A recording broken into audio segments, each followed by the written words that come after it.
2019 का एजेंडा तय करने वाला धमाकेदार इंटरव्यू दिया, जिसमें उन्होंने हर मुद्दे पर बेबाकी से बात की। पीएम मोदी ने अपने इंटरव्यू में क्या 10 बड़ी बातें कही, आइए सबसे पहले आपको वो बताते हैं। उन्होंने कहा कि राम मंदिर पर अदालत के फैसले के बाद ही अध्यादेश पर विचार होगा। उन्होंने कहा कि बीजेपी अयोध्या में संवैधानिक दायरे में राम मंदिर बनाना चाहती है, लेकिन कांग्रेस को ये कहकर भी चताया कि उनके नेता कोर्ट को ये कह रहे हैं कि इस मामले पर सुनवाई न हो। उन्होंने गोरक्षा पर भीड़ तंत्र बर्दाश्त नहीं, ये बात कही। उरी हमले के बाद पाक को उसकी भाषा में जवाब देना जरूरी था, ये बात उन्होंने सर्जिकल स्ट्राइक को लेकर कही।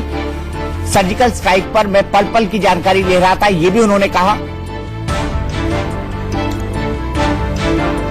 प्रधानमंत्री मोदी ने राम मंदिर से जुड़े मुद्दे पर कहा कि संवैधानिक दायरों में इसका हल निकाला जाएगा। उन्होंने कहा कि अदालत के फैसले के बाद ही अध्यादेश को लेकर विचार किया जाएगा। एक इश्यू पर बात करूं जो आपके पार्टी के बारे में है। आपके पार्टी के जो वर्कर्स हैं, पार्टी हमेशा लीडर्स हो या वर्कर्स हो, एक इमोटिव इश्यू हो रहा है अयोध्या में राम टेम्पल का मसला। अब उसको लेकर जैसे आपने ट्रिपल तलाक में आप ऑर्डिनेंस ले आए, तो राम मंदिर को लेकर ऑर्डिनेंस लाना क्या इज इट अ प्रॉब्लम? नहीं ला सकते हैं? राम मंदिर अभी तक सिर्फ इमोटिव इशू ही क्यों बन के रह गया है? देखिए, ट्रिपल तलाक का ऑर्डिनेंस सुप्रीम कोर्ट के जजमेंट आने के बाद लाया गया है। सुप्रीम कोर्ट के जजमेंट के पहले नहीं लाया गया है और सुप्रीम कोर्ट के जजमेंट के प्रकाश में लाया गया है। और इसलिए हमने, भारतीय जनता पार्टी ने अपने मैनिफेस्टो में भी कहा है कि संविधान की मर्यादाओं में हम इसका समाधान करेंगे। इस बात का कोई इनकार नहीं कर सकता है कि आजादी के 70 साल बाद सरकारों में बैठे हुए लोगों ने इस मसले को रोकने के लिए भरपूर प्रयास किया है। आज भी मामला सुप्रीम कोर्ट में है। एक प्रकार से पूर्णता के किनारे पर आकर के बैठा हुआ है। मैं कांग्रेस के साथियों से विशेष रूप से विनती करता हूं, देश की शांति, सुरक्षा, भाईचारे के लिए आग्रह करता हूं कि वे उनके अपने वकीलों को कोर्ट के अंदर इस मसले में रुकावट डालने वाले एजेंडा से बाहर निकालें, रुकावटें न करें और सभी वकील मित्र जो भी कांग्रेस से जुड़े हुए हैं, जो इसको रोकने के लिए कोशिश कर रहे हैं, वो भी कोर्ट में जाकर के जल्दी से जल्दी न्यायिक प्रक्रिया पूरी हो, उसमें हम बल लगाएं। तो सिर्फ एक नेशनल कंसेंसस के द्वारा ही बन सकता है? मैं जो कहता हूं, कोर्ट के अंदर कांग्रेस के वकील जो अड़ंगे डालते हैं वो बंद हो, न्याय की प्रक्रिया को न्याय के तरीके से चलने दिया जाए, उसको राजनीति के तराजू से न तोला जाए और मामला न्यायपालिका में है उसको पूर्ण किया जाए। न्यायपालिका से आने के बाद सरकार की जिम्मेवारी जहां शुरू होती है, हम पूरी तरह प्रयास करने के लिए तैयार हैं। तो बड़ा बयान प्रधानमंत्री का राम मंदिर पर, और प्रधानमंत्री ने आगे क्या कहा ये भी सुन लेते हैं। देश में किसी भी तरह की हिंसा को पीएम मोदी ने गलत बताया और कहा कि राज्य सरकारों को ऐसे मामलों में सख्त एक्शन लेना चाहिए। आपने नेशनल सिक्योरिटी, सुरक्षा के मामले में बात की, तो उसमें काउस को लेकर, गाय को लेकर जो लिंचिंग हो रही है, कांग्रेस पार्टी और बुद्धिजीवी और यहां तक कि अब नसीरुद्दीन शाह खुद कह रहे हैं कि मुसलमान जो है वो अपने आप को महफूज नहीं समझता हिंदुस्तान में, और अब इमरान खान कह रहे हैं कि वो भारत के प्रधानमंत्री को सिखाएंगे कि माइनॉरिटी से कैसे सलूक किया जाता है। तो आपका स्लोगन था सबका साथ सबका विकास, तो अब आप बताइए कि ये इनसिक्योरिटी मुसलमानों में क्यों है और इसके लिए आप एक एम्पैथी क्यों नहीं आ रही बीजेपी के लीडर से? पहली बात है कि ऐसी कोई भी घटना सभ्य समाज को शोभा नहीं देती है। ऐसी घटनाओं के पक्ष में कभी भी आवाज उठनी नहीं चाहिए। ये गलत है, सरासर निंदनीय है। दूसरी बात है, क्या ये 2014 के बाद शुरू हुआ है?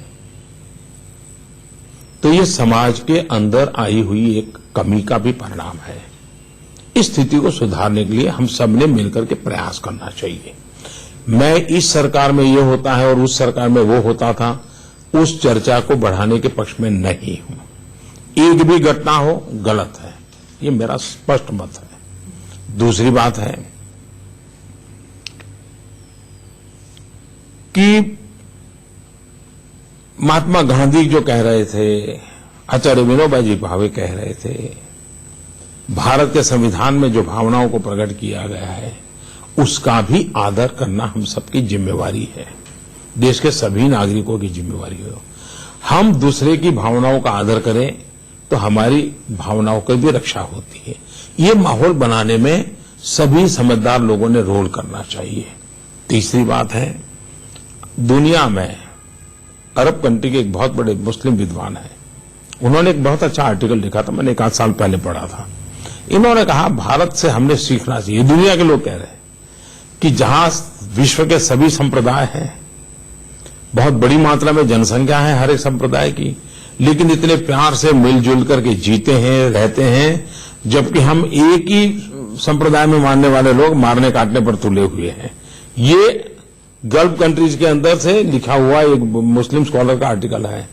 भारत को गर्व करना चाहिए कि हम सदियों से मिलजुल करके जी रहे हैं। समाज में घटनाएं नहीं होनी चाहिए, लेकिन समाज का जो मुख्य फैब्रिक है वो क्या है उसको हमने समझना चाहिए। और कोई किसी को हर चुनाव के पहले असहिष्णुता लोगों को देखने लग जाती है, डर लगना लग जाता है, तो किसी का लोगों का एजेंडा होता है ऐसे व्यक्तिगत टीका टिप्पणी के। तो सबका साथ सबका विकास, सबका साथ सबका विकास। 18,000 गांव में बिजली नहीं थी। हम ये पूछने नहीं गए कि किस संप्रदाय का गांव था और 18,000 गांव को बिजली है। हम सौभाग्य योजना से आगे बढ़ रहे हैं। देश के अंदर 4 करोड़ परिवार ऐसे ध्यान में आए कि जिनके पास बिजली नहीं है। हम ये नहीं पूछते कि किस संप्रदाय से है, वो मंदिर जाता है कि मस्जिद जाता है, गुरुद्वारा जाता है, ये हमारा काम नहीं है। 4 करोड़ परिवारों के घर में बिजली का दिया जलना चाहिए। हमने तय किया कि माताएं बहनें चूल्हा जलाने से, लकड़ी के चूल्हे से धुएं की जिंदगी जीती है। हर एक को उससे मुक्ति दिलाने के लिए उज्ज्वला योजना तक गैस पहुंचाना चाहिए। कौन किस मजहब की मां है इससे हमारा लेना देना नहीं है। हर मां को मुक्ति मिलनी चाहिए, हर घर में गैस का चूल्हा पहुंचे, उस दिशा में हम लगे हुए। 5 करोड़ 6 करोड़ के करीब करीब पहुंचा दिए हैं। 8 करोड़ तक पहुंचाने का लक्ष्य है और वो भी हम पूरा करके रहेंगे। 3 राज्यों में मिली हार क्या बीजेपी के लिए 2019 में खतरे की घंटी है? इस सवाल पर पीएम मोदी ने सीधा जवाब दिया। क्या कहा वो भी सुन लेते हैं। मैं चुनावी असफलता के बारे में कह रही थी। चुनाव को लेकर 5 राज्यों में चुनाव हारी है बीजेपी और आप प्रधानमंत्री हैं बीजेपी सरकार की, एनडीए सरकार की, तो क्या आप इसे एक हार नहीं मानते, इसे असफलता नहीं मानते? पहली बात है, तेलंगाना और मिजोरम, वहां भारतीय जनता पार्टी सत्ता पर आएगी ऐसी बात न कोई सोचता था, न कोई कहता था, न बीजेपी कहती थी। जिन 3 राज्यों की आप चर्चा कर रही हैं, छत्तीसगढ़ में साफ साफ नतीजा आया जिसमें भारतीय जनता पार्टी का पराजय हुआ, लेकिन 2 राज्यों में हंग असेंबली बनी है। दूसरी बात है कि 15 साल की एंटी इनकम्बेंसी को लेकर के हमारे लोग मैदान में थे और स्वाभाविक है कि हमें जो कुछ भी कमी हुई है उसकी हम चर्चा भी कर रहे हैं और योजना भी कर रहे हैं। लेकिन उसके साथ साथ पिछले दिनों हरियाणा में स्थानीय स्वराज के चुनाव हुए, सारे चुनाव हम जीत गए। त्रिपुरा के अंदर 95% विक्ट्री हमारी हुई। जम्मू कश्मीर में 74% पोलिंग हो और भारतीय जनता पार्टी और भारतीय जनता पार्टी के साथ जुड़े हुए लोग चुनाव जीत करके आ जाए। सभी पंचायतों में 30-35 हजार लोग विजयी होकर के आए। जीत और हार यही एक मानदंड नहीं होता है। प्रधानमंत्री का ये इंटरव्यू और उस पर जुड़ी प्रतिक्रियाएं हम आपको दिखाते रहेंगे, लेकिन फिलहाल एक ब्रेक। सॉल्यूशन नहीं है और किसानों की आमदनी बढ़ाने के मुद्दे पर काम होना चाहिए और उनकी सरकार ने इस मुद्दे पर काफी कुछ कहा है, किया है। इस पर किसान क्या सोचते हैं ये जानने के लिए सीधे चलते हैं रायपुर और गाजियाबाद, जहां से हमारे 2 सहयोगी मौजूद हैं, संजय शेखर और जतिन मौजूद हैं। जतिन, प्रधानमंत्री ने राहुल गांधी के जो कर्ज माफी का जो फैसला था या कर्ज माफी की जो वादा था उसको लॉलीपॉप कहा है। किसान क्या सोचते हैं इसके बारे में?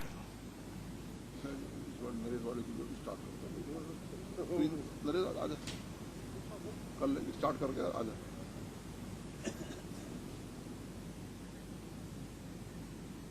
सीधे चलते हैं संजय शेखर के पास रायपुर में। संजय, मैं आपसे यही सवाल पूछता हूं कि रायपुर और उसके आसपास के लोग, किसान क्या सोचते हैं? क्योंकि राहुल गांधी ने वहां कर्ज माफी का वादा किया था, प्रधानमंत्री से लॉलीपॉप कहते हैं। उनका कहना है कि कर्ज माफी एक सॉल्यूशन नहीं है, सिर्फ एक सॉल्यूशन नहीं है। क्या आपको लगता है कि रायपुर के किसान भी वैसा ही सोचते हैं? जी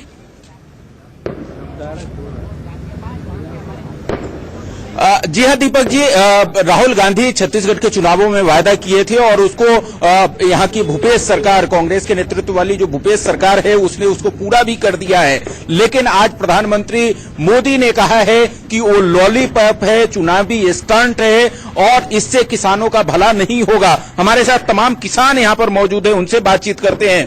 पीएम मोदी का ये कहना है कि जो कर्ज माफी है वो चुनावी स्टंट है, किसानों का अगर भला करना है तो उनको आत्मनिर्भर बनाना होगा। आप क्या सोचते हैं इस पे? नहीं, ये चुनावी स्टंट नहीं है। यहाँ जो छत्तीसगढ़ में कर्ज माफी किया है, वास्तविक में जो किसान है, जो गरीब परिवार है, जो ऋण लिए हैं, वो माफ हुआ है और इसका फायदा सभी किसानों को मिला है। जी, आप क्या सोचते हैं? इससे डेफिनेटली जो है यहाँ पे छत्तीसगढ़ की जो जनता है उसमें यहाँ से थोड़ा सा पावर आएगा और लगेगा कि फ्यूचर में भी जो छत्तीसगढ़ धान का कटोरा है, और ये जो यहाँ के किसान है अभी इस पोजीशन में आ गए थे क्योंकि बैक टू बैक यहाँ से 2 साल से बारिश नहीं हुई थी, जिसके कारण किसान जो है बहुत कर्ज से दबे हुए थे। ये उनके ऊपर मनोबल बढ़ाने के बहुत जो है अच्छा प्रयास है और इसके लिए मैं जो है सरकार को बहुत बहुत धन्यवाद देता हूँ। मोदी जी के भाषण को, आपके मोदी जी का जो आज कहा है, उनका स्टेटमेंट है कि कर्ज माफी स्टंट है, चुनावी स्टंट है, उसको आप कैसे देखते हैं? नहीं, बिल्कुल नहीं है कर्ज माफी स्टंट। ये तो अपनी अपनी सरकार, राज्य सरकार ही इसको वो तय करती है कि किसानों का हमने कर्जा माफ किया तो अपने बजट से किया, ना कि केंद्र से, है ना। और जो कर्जा माफी हुई है इससे किसान बहुत प्रसन्न है। यहाँ हम लोगों को इतना आर्थिक तंगी हो गई थी, जो ये माफी हुई है इससे हम अब बिल्कुल आत्मनिर्भर बनने की कोशिश करेंगे। यही हमारा कर्ज माफी से सीधे चलते हैं गाजियाबाद, क्योंकि प्रधानमंत्री ने भले ही से लॉलीपॉप कहा हो, लेकिन प्रधानमंत्री की पार्टी ने खुद उत्तर प्रदेश के अंदर किसानों के कर्ज माफी की बात कही थी, जिसके बाद वो जीती थी। जतिन आपके साथ किसान है, मैं उनसे जानना चाहता हूं कि जो कर्ज माफी की बात प्रधानमंत्री की पार्टी बीजेपी ने कही थी, क्या उससे गाजियाबाद के किसानों को कुछ फायदा हुआ है उत्तर प्रदेश में? जी बिल्कुल, सीधे हमारे साथ किसान मौजूद हैं और भारतीय किसान यूनियन के उपाध्यक्ष हमारे साथ मौजूद हैं, उनसे बात कर लेते हैं। राजवीर जी, आप ये बताइए, जो कर्ज माफी की बात कही गई थी, क्या उससे कोई फायदा हुआ किसानों को? कोई फायदा नहीं, किसानों को कोई फायदा नहीं हुआ। किसी को 10 रुपए का चेक आया, किसी को जो है 10 पैसे का चेक आया, और जो घोषणा हुई थी वो कोरी कागजी और दिखावटी, केवल मार्केटिंग हुई थी कि हमने किसानों का लोन माफ किया है। क्या चाहते हैं किसान? किसान लोन माफ नहीं चाहते, किसान चाहते हैं अपनी फसलों का मूल्य, जो लागत है, स्वामीनाथन आयोग की रिपोर्ट है, C+2 फार्मूला है, उसमें 50% जोड़ के हमें दे दो। हम आपसे और कुछ नहीं मांगते, ना लोन माफ मांगते। हमारा स्वामीनाथन आयोग का C+2 और C2+50 वो लागू कर दो। आज जो है गेहूं की लागत जो C2 फार्मूला है 2200 रुपए जो आती निकल के, उसे 50% जोड़ दो, 3300 रुपए कुंटल दे दो, हमारी खुशहाली हो जाएगी। सरसों का मूल्य है, सरसों का जो है जो मूल्य है उससे करीब 1500 रुपए कुंटल आज भी हमारा कम बिक रही है सरसों। सरसों आज जो है 3200-3100 रुपए का रेट है और सरकारी मूल्य है 5400 रुपए का। तो कहाँ होगी? मोदी जी को आपने सुना? मैंने मोदी जी को सुना, मैं 4.5 साल से सुन रहा हूं। केवल अपने मन की बात करते हैं, किसान के मन की बात ही नहीं सुनते। किसान के मन में क्या चल रहा है? अब किसान के मन में जो चल रहा था वो कहने के लिए जो किसान दिल्ली आया 200 किलोमीटर चल के अपनी बात रखनी थी, लेकिन मोदी जी को फुर्सत ही नहीं थी। दिल्ली में पहुंचे, गेट पे जो है अपना पुलिस लगा दी, उन पे आंसू गैस, पानी बौछार पता नहीं क्या क्या कर दिया। जी तो दीपक सर आपने सुना कि क्या किसान कह रहे हैं, आप और कोई सवाल उनसे पूछना चाहें तो तमाम किसान हमारे साथ मौजूद नहीं जतन, फिलहाल हम गाजियाबाद से एक ब्रेक लेते हैं और गाजियाबाद के ब्रेक के बाद हम सीधे चलेंगे अन्य शहर। हम चलेंगे चंडीगढ़, हम चलेंगे जयपुर, हम चलेंगे लखनऊ और वहां पर जानने की कोशिश करेंगे कि वहां के लोग प्रधानमंत्री के इस इंटरव्यू और प्रधानमंत्री ने जो बातें कही उसके बारे में क्या सोचते हैं। जतिन और संजय शेखर, आप दोनों का बहुत बहुत शुक्रिया। दोहराए लेकिन कर्ज माफी से पल्ला झाड़ लिया। पीएम की इन बातों को लेकर खुद किसान क्या सोचते हैं, इसे जानने के लिए हम आपको सीधे किसानों के बीच ले चलते हैं। लेकिन उससे पहले सुन लेते हैं कि प्रधानमंत्री ने किसानों के बारे में कहा क्या। किसान के लिए मोदी जी ने इतना नहीं किया जितना कि वो कहते हैं, और राहुल गांधी ने जो लोन माफ किया है उसको आपने लॉलीपॉप कहा। अब आप किसान को देख लीजिए, जब मुसीबत पड़ती है और वो लोन वापस नहीं कर पाता, उसको कर्जा, उसमें क्षमता नहीं है कर्जा वापस करने की, और दूसरी तरफ है जो इकोनॉमिक ऑफेंडर्स, वो मजा लूट रहे हैं, बाहर बैठे हुए हैं, तो उन्हें तो लगेगा कि राहुल गांधी उनके साथ है या कांग्रेस पार्टी गरीबों के साथ है, किसान के साथ है। इसके लिए आप क्या कहेंगे? पहली बात है कि ये झूठ बोलना, लोगों को भ्रमित करना, उसको मैं लॉलीपॉप कह रहा हूं। दूसरी बात है, कौन सा झूठ से? जैसे कि हम सब किसानों को कर्ज माफ किया, हकीकत है नहीं किया, हकीकत है नहीं किया है। आप उनके अपने सर्कुलर देख लीजिए। तो इस प्रकार का झूठ और भ्रमित करने वाली बातों से फायदा नहीं है। दूसरी बात है कि भारत सरकार ने जो बैंकों से रुपये लूट करके मौज करते थे, हमने कानून बनाए, आज 3 लाख करोड़ रुपया वापस आया है। जिसको आप कहते हैं कि लोग मौज करते हैं, 3 लाख करोड़ रुपया वापस लाने का काम इस सरकार ने किया है। तो ये दोनों की तुलना करके लोगों को उकसाने वाला झूठ नहीं बोलना चाहिए, और कोई जिम्मेवार राजनीतिक दल हो तो उसने बिल्कुल नहीं बोलना चाहिए। तीसरी बात है, अगर कर्ज माफी से किसान का जीवन मुक्त होता है, मदद होती है, तो बिल्कुल करना चाहिए। लेकिन क्या हुआ है, इस देश में पहले भी सरकारों ने, देवीलाल जी के जमाने में भी कर्ज माफी की थी, 2008-9 के चुनाव जीतने के लिए भी कर्ज माफी की गई थी। बार बार कर्ज माफी करने के बाद भी ऐसी क्या कमी है व्यवस्था में कि किसान कर्जदार बन जाता है और सरकार को चुनाव और कर्ज माफी का सरकार चलाना चलता है। तो उपाय ये है कि किसान को मजबूत बनाना, एम्पावर करना, बीज से लेकर बाजार तक सारी व्यवस्थाओं को सुविधा देना। अब मुझे बताइए, बीज किसान को अच्छा मिलना चाहिए नहीं मिलना चाहिए? हमारी सरकार ने कदम उठाए हैं।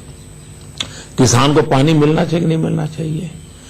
आज करीब 100 योजनाएं सालों से लटकी पड़ी थी। सिंचाई योजनाओं को हमने प्राथमिकता, लाखों करोड़ों रुपया लगाया है और उसको हमने किसान को पानी पहुंचाने का काम किया। चुनाव जीतने के लिए सिंचाई की क्या जरूरत थी? वो लाखों करोड़ रुपए में ऐसे ही कह देता माफ। वो तो आपने बहुत सारे स्कीम्स किए हैं, जिसे जो आप अपने कैंपेन स्पीचेस में कहते हैं, या आपके वैसे भी स्पीच, सॉइल कार्ड, यूरिया, ये सब आप स्पीचेस में कहते हैं, लेकिन जब एक्चुअली फार्मर को कर्ज के तले यही मैं कहता हूं, यही तो मैं कह रहा हूं, जरा उस तक पहुंचने के लिए पूरा कीजिए ना आप। यानी हम जो कर रहे हैं वो तो यूं ऐसे थोड़ा चलता है जी। मेरा कहना है, किसान को कर्ज होता क्यों है, उसकी समस्याओं का समाधान कर, सही कर्ज में हमें यह स्थिति बनानी चाहिए कि उसको कर्ज हो नहीं। सीधे चलते हैं हमारे सहयोगी जीतेश के पास, जो इस वक्त जयपुर में मौजूद है। जीतेश, ये जानना चाहूंगा कि आपके साथ जो लोग हैं उनका क्या मानना है किसानों की कर्ज माफी पर। हमारे पास साथ सिर्फ जीतेश नहीं जुड़े हैं, विपिन परमार भी चंडीगढ़ से जुड़ गए हैं, शिव प्रताप भी लखनऊ से जुड़ गए हैं और सरस्वती चंद्र हमारे साथ भोपाल से जुड़ गए हैं। सबसे हम प्रतिक्रिया लेंगे, लेकिन सबसे पहले जीतेश आपसे, राजस्थान में भी कर्ज माफी हुआ था, क्या लोगों को लगता है कि वाकई में लॉलीपॉप था और मोदी सरकार ने क्या वाकई में किसानों की आमदनी को बढ़ाने के लिए पिछले 4.5 साल में कोई कारगर कदम उठाए हैं?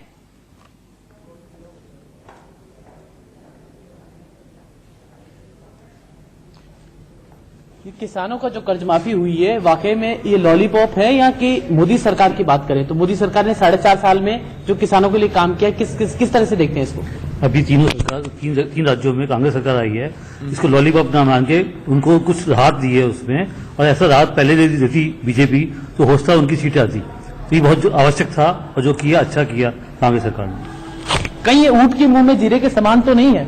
यदि जीरा भी है तो भी बेनिफिट ये है किसानों को, जहाँ 1 रुपए के किलो प्याज के मिल रहे थे पैसे, तो उसमें उनको मार्केट में 15 रुपए किलो बिक रहा है, तो उसमें इनको बहुत राहत मिलेगी इससे। आप किस तरह से देखते हैं कर्ज माफी को? ऐसा कर्ज माफी तो होनी चाहिए, क्योंकि किसान को अपनी पैदा का पूरा मिलता नहीं है। कहीं एक रुपया का प्याज मिल रहा है तो कहीं लहसुन 2 रुपये का मिल रहा है। जितना इनकी लागत हो रही है उसका चौथाई भी नहीं मिल पा रहा है। किसान को अपनी पैदा का पूरा पैसा मिलना चाहिए, जब भी उसको फायदा मिल सकता है। इसीलिए आंदोलन हो रहा है। महाराष्ट्र में कितने आदमी मर गए, गुजरात में कितने मर गए, वो बेचारे जान देते फिर रहे, क्योंकि उनको उनकी इनकम का पूरा नहीं हो रहा, कर्जा बढ़ते बजा रहा है। तो कर्जा बढ़ने के लिए कांग्रेस गवर्नमेंट ने वादा किया, उन्होंने अपना वादा निभाया है और कर्जा माफी होना चाहिए। किसानों की सबसे बड़ी समस्या है उनकी लागत मूल्य नहीं मिल पाती, फसल का लागत मूल्य नहीं मिल पाता, तो किस तरह से देखते हैं? लागत नहीं मिल पा रही है तो गवर्नमेंट को ऐसी पॉलिसी बनानी चाहिए कि उनको अपनी लागत मिले। या तो सरकार उनकी पैदा की जो भी होती है एग्रीकल्चर प्रोडक्ट, वो सारा प्रोडक्ट खरीदना चाहिए, या सोसाइटियों को देना चाहिए, जैसे क्रय विक्रय सोसाइटी है और सोसाइटियां हैं, उनको देना चाहिए। उनके माध्यम से अभी क्या हो रहा, बिचौलिया सारा पैसा खा रहा है और उनको पैसा मिल नहीं रहा। वो 1 रुपया किलो प्याज बेच रहे हैं, या 20 रुपए 25 रुपए 30 रुपए किलो मिल रहा है। मोदी जी का ये कहना है कि कई कदम उठाए गए हैं ताकि लागत मूल्य मिल सके। लोगों का क्या मानना है, क्या ये कदम उठाए गए हैं? मिलता रहेगा, जान देता रहेगा। मोदी जी का कहना है कि कई कदम उठाए जाएंगे ताकि लागत मूल्य मिल पाए, क्योंकि सबसे बड़ी जो समस्या है वो लागत मूल्य की है। और मोदी जी कह रहे हैं कि हम ऐसी स्कीम्स लाएंगे जिससे उनका लागत मूल्य मिल पाए। क्या लगता है, क्या आप मानते हैं मोदी जी सही दिशा में जा रहे हैं? मोदी जी बिल्कुल सही दिशा में जा रहे हैं।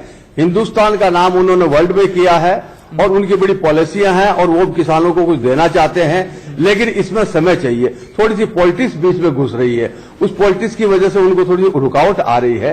किसान को पूरा पैसा मिलना चाहिए उसकी इनकम का, जब भी किसान संतुष्ट रहेगा। अदरवाइज तो आंदोलन भी करेगा, जान भी देगा, वो भी होगा, सब कुछ होगा। आखिर सीधे चलते जितेश जयपुर से फिलहाल इतना ही। सीधे चलते चंडीगढ़, हमारे सहयोगी विपिन परमार हमारे साथ जुड़ रहे हैं। विपिन, आपके साथ कई सारे युवा हैं, मैं उनसे ये जानना चाहता हूं, प्रधानमंत्री ने ये कहा है कि जनता ही 2019 का एजेंडा तय करेगी।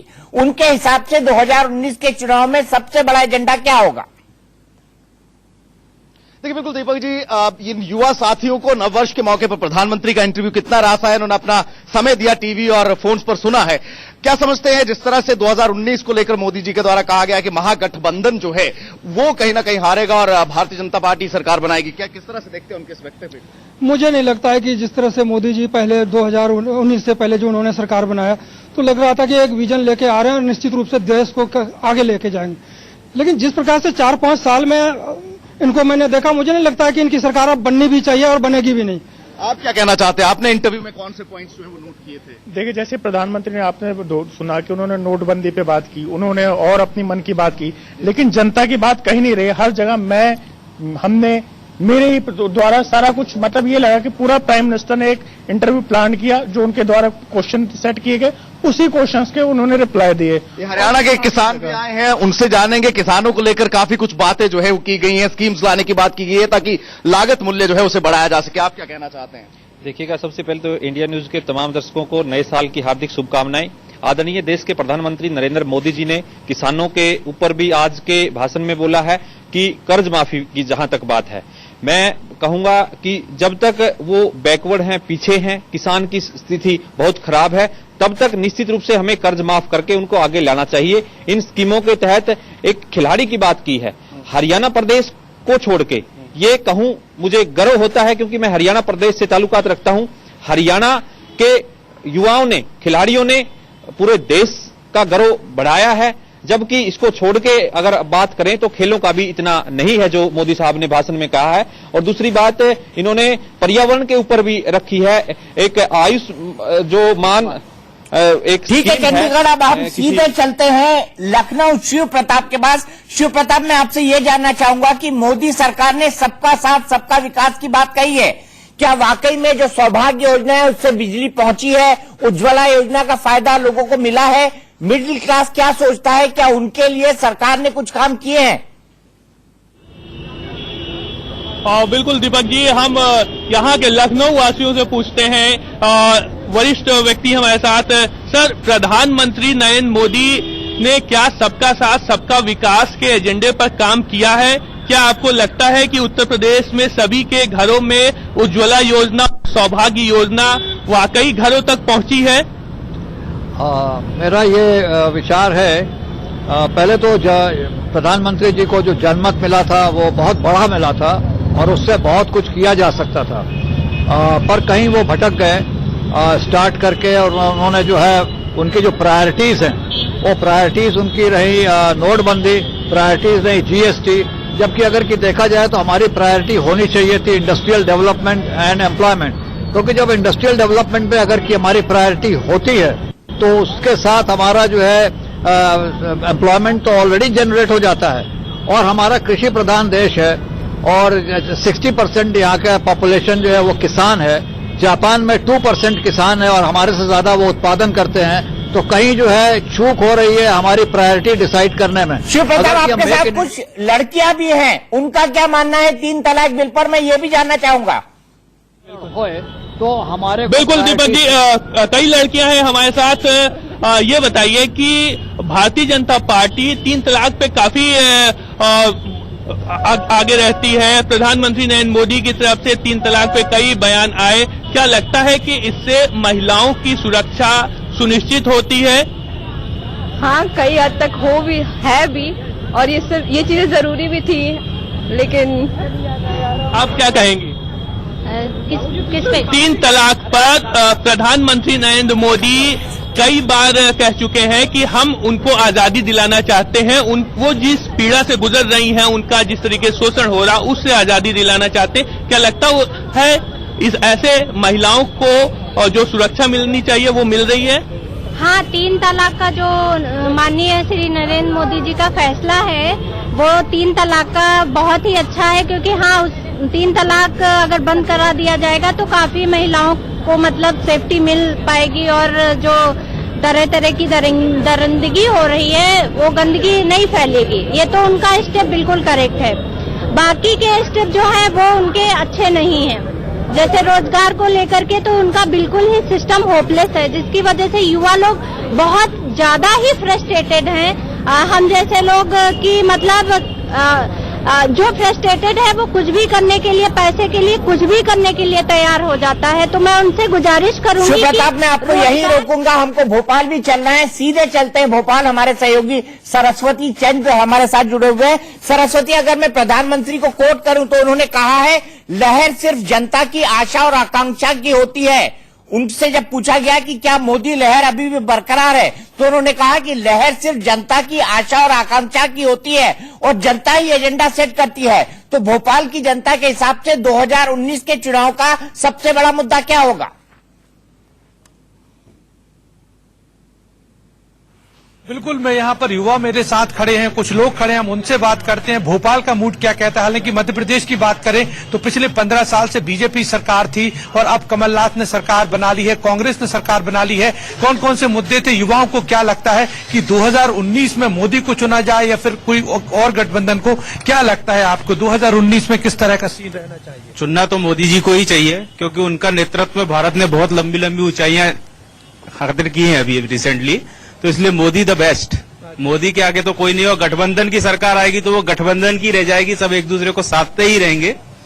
अभी हमने मध्य प्रदेश में देखा है कि 15 साल की बीजेपी सरकार को अलग कर दिया है, अब कांग्रेस सरकार बन गई। क्या लगता है क्यों चुना गया है? परिवर्तन था 15 साल का, बाकी कुछ नहीं है, लेकिन कांग्रेस में उतनी दम नहीं है। अच्छा, आप बताइए कि युवा हैं आप, रोजगार की बात करें तो क्या केंद्र सरकार हो या फिर बीजेपी की सरकार हो, उन्होंने निभाया है ये वादा? अब देखिए, रोजगार के साधन उपलब्ध हुए? पर्टिकुलर अपन को तो नहीं भी है, मगर आने वाले दिनों में अगर मोदी जी रहेंगे तो मिलेगा। आप बताइए क्या सोचते हैं, क्या युवा सोचता है? सर मैं तो यही सोचता हूँ वहाँ पे कि सरकार किसी की भी रहे, पर हम प्राइवेट नौकरी वालों के बारे में बहुत सोचना चाहिए। हम लोग 10-10, 12-12 घंटे काम करते हैं, 10-10 हजार, 15-15 हजार में, और वहीं आप सरकारी नौकरी वालों को देखें। आज हर लड़की का पिताजी ये सोचता है कि काश मेरा यहाँ पे जमाई जो है वो सरकारी नौकरी वाला होता। प्राइवेट नौकरी वाला क्यों नहीं सोचते यहाँ पे? हमारी क्या स्थिति हो रही है यहाँ पे, क्या सोचा जा रहा है हमारे बारे में, क्या हमें कन्वेंस वगैरह मिल रहा है यहाँ पे?